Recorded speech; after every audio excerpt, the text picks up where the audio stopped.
Morning friends, welcome back to my channel. সবাই কেমন আছো? আই হোপ সবাই খুব ভালো আছো, খুব সেফ আছো আর অনেকটা পজিটিভ আছো। আজকে মহাশিবরাত্রি, তো মহাশিবরাত্রির অনেক অনেক শুভকামনা তোমাদের জন্য রইল। আজকে তো শিবরাত্রির জন্য শিবরাত্রি ব্রত আমি করব, তাই আজকে সারাদিন কিছু খাবো না, মানে উপোস থাকবো। আর কাল থেকে রীতিমতো আয়োজন শুরু করে নিয়েছি। এখানে বেল খুঁজতে গিয়ে তো আমার দম বেরিয়ে গেছে। অ্যাকচুয়ালি এখানে বেল বলতে সবাই বেশিরভাগ ককবেলই ইউজ করে, তো আমি বেল পেয়েছি খুব ছোট্ট সাইজের একটা বেল পেয়েছি। কালকে মোটামুটি ফল ফুল এগুলো আয়োজন করে রেখেছি। হ্যাঁ, আমাদের কলকাতায় যে জিনিসটা পাওয়া যায় সেটা হচ্ছে যে আমরা সিদ্ধি বলি, এখানে আমি সেই সিদ্ধিটা পাইনি। তো মোটামুটি আয়োজন আর কি আমি করেছি। তো বিকেলবেলা যাব আজকে বাবার মাথায় জল ঢালতে। তো আজকে তার আগে সকালবেলা, আজকে যেহেতু আমি একটু অনেক সকালে উঠেছি, আমার একটু ক্লিনিকে যাওয়ার আছে। অ্যাকচুয়ালি ডেন্টাল ক্লিনিকে যাব, পরে বলছি কেন। বেশি কথা না বলে ব্লগটা শুরু করি। আর হ্যাঁ, ডেন্টাল ক্লিনিকে যাব কারণ হচ্ছে যে একটু মানে টিথটা ক্লিন করব, তাই অ্যাপয়েন্টমেন্ট নিয়েছি।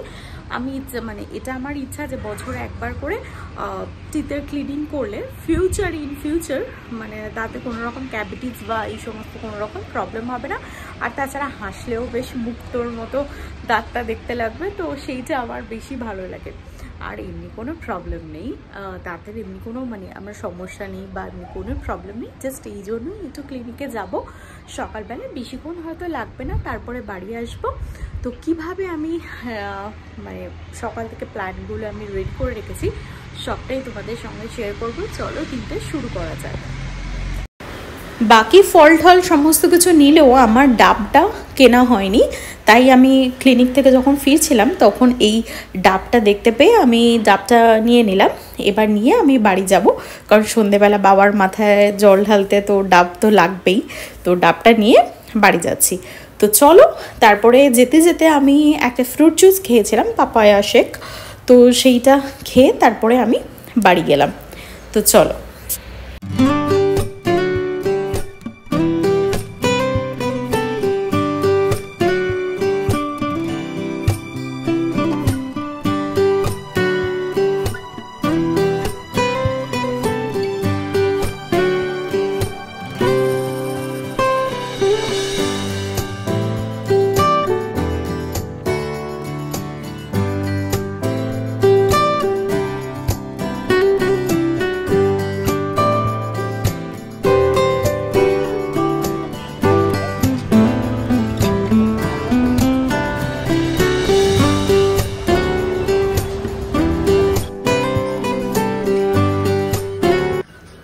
বছরে যদি একবার করে টিথ ক্লিনিং করানো যায় তাহলে আমাদের দাঁত বা গামসের কোনো রকম প্রবলেম থাকে না। যদিও আমার কোনো রকম প্রবলেম নেই, হ্যাঁ তবে দাঁতের প্রতি আমার একটা অদ্ভুত ফ্যাসিনেশন আছে, যেন আমার মনে হয় হাসলে যেন দাঁতটা মুক্তোর মতো চকচক করে, তাই আমি ক্লিনিং করিয়েছি। তো এটা মনে হয় কি বছরে যদি একবার করে ক্লিনিং করানো যায় আমাদের দাঁতের হেলথ অনেক বেশি ভালো থাকে। তো তাই আমি ওখানে গিয়ে অ্যাপয়েন্টমেন্ট নিয়ে ক্লিনিং করাই।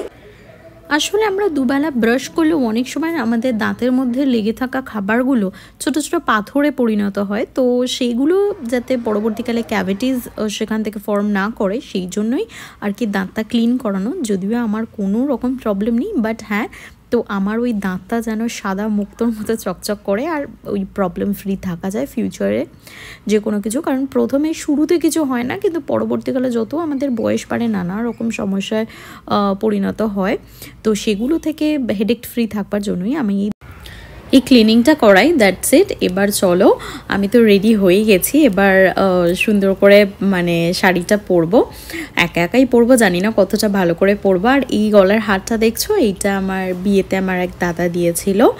এবার আমি ঠাকুর পুজোর আয়োজনগুলো একটু একটু করে রেডি করে নিচ্ছি।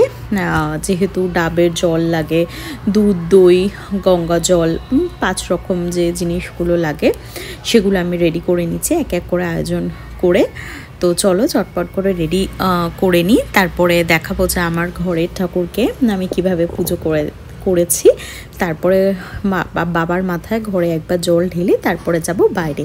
এই হচ্ছে আমার ছোট্ট আয়োজন, বাবাকে দিয়েছিলাম, মানে মন্দিরে নিয়ে যাবার জন্য আয়োজন করেছিলাম।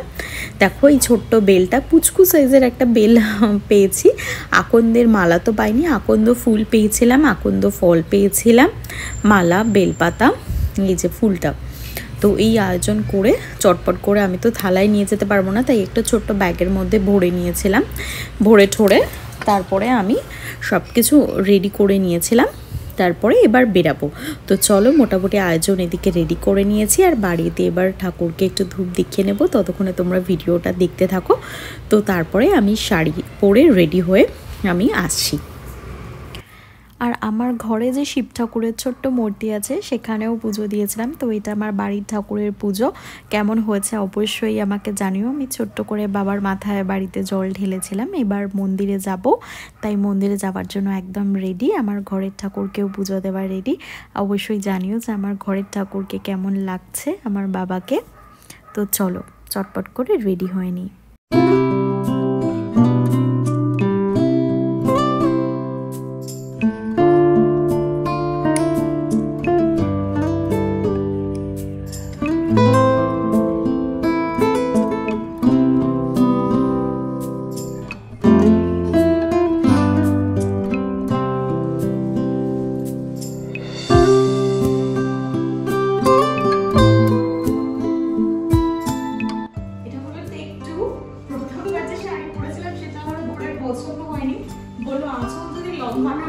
শাড়ি পরে ভালো লাগে না, তো আবার আমি শাড়িটা খুলে আবার চেঞ্জ করলাম।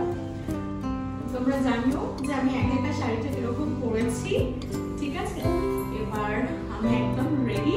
এবার যাব মন্দিরে, প্রায় ঘড়িতে বাজে 7:15। হ্যাঁ, এবার এই যে আমার পুজোর যাবতীয় যা সরঞ্জাম সব এই ব্যাগের মধ্যে ভরে নিয়েছি, ঘটি বা বাকি যেগুলো ছিল সব জিনিসগুলো। এবার জাস্ট বেরাবো, বেরিয়ে এবার মন্দিরে যাবো। তোমরা কিন্তু অবশ্যই জানিও আজকে শিবরাত্রে আমি আমার লুকসটা কিরকম লাগছে। তো চলো আর বেশি কথা না বলে ব্লগটা শুরু করি। চলো, এটা আছে জুরিতে।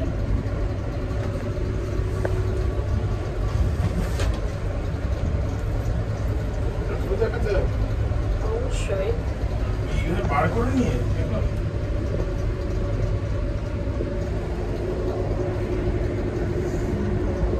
এছাড়া আমার সঙ্গেও ও আজকে কিছু খায়নি। কি খেয়েছো সেটা একটু বল। আমি তো আজকে খাইনি, আমার সঙ্গে ও খায়নি। বুঝ না তা বলে ফ্রুট জুস আনো এইসব খেয়েছে। চলো ফ্যানটা অফ করো। বাইকে করে তো পৌঁছে গেছিলাম ওর বাইকে। এবার ও মানে মন্দিরের সামনেটা দাঁড়িয়েছে, আর এত ভিড় হয়েছে যে কি বলবো। আর অদ্ভুত সুন্দর মানে লাগছে সকলকে। আর জানো তো প্রচুর বড় মেলা বসেছে। ওই দেখো মন্দিরটা, আমি দূর থেকে যতটা পারলাম দেখালাম। ভেতরে আসলে ফোন বা ফটো এতটা তো অ্যালাউ নেই, তো যতটা পারলাম তোমাদের সঙ্গে দেখালাম। আর খুব সুন্দর করে চারিদিকে মেলা বসেছিল, আর এত লম্বা লাইন পড়েছিল যে মানে কি বলবো, মানে আমার মনে হলো আমি যেন 500 জনের পর লাইনে দাঁড়িয়ে আছি। প্রায় আমার 2 থেকে আড়াই ঘন্টা লেগে গেছিলো পুজো দিয়ে বাড়ি ফিরতে। তবে হ্যাঁ, ভালো করে পুজো দিয়েছিলাম। তো এই মেলা এত লোকজন পেরিয়ে চলো লাইনে দাঁড়াই, তারপরে গিয়ে ধীরে ধীরে তোমাদের দেখাচ্ছি।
বাজে 9:31। ফাইনালি পুজো দিয়ে আসছি।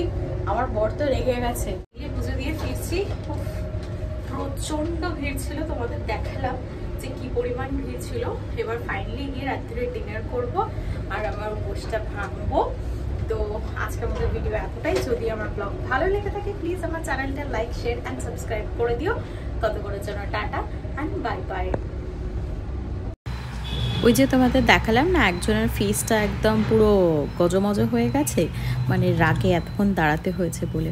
তা যাই হোক, আজকে রাত্রের ডিনারটা ওর তরফেই ছিল। ও নিজের হাতে আমাকে বানিয়ে পুরি আর তরকারি করেছিল, মানে লুচি আর শুকনো শুকনো আলুর দম আটা আর ময়দা মিশিয়ে করেছিল। ও এটা প্রত্যেক বছরই করে আমার জন্য। শিবরাত্রে ও নিজের হাতে বানিয়ে আমাকে রাত্রের ডিনারটা করায়। তো এই ছিল আজকের ব্লগ। যদি আমার ব্লগ ভালো লেগে থাকে প্লিজ আমার চ্যানেলটা সাবস্ক্রাইব করে পাশে থেকো। যদি আমার ভালো লাগে তাহলে একটা লাইক করো, প্লিজ কমেন্ট করে যেও। আজকের মতো ব্লগ এতটাই। সবার খুব খুব খুব ভালো কাটুক। শুভরাত্রি। আর কারা কারা রাত জাগছো অবশ্যই আমাকে কিন্তু জানিও। আমি আর রাত জাগতে পারছি না, তো আমি মানে ঘুমিয়ে পড়বো। তো কারা কারা জাগছো অবশ্যই আমাকে কমেন্ট করে জানিও।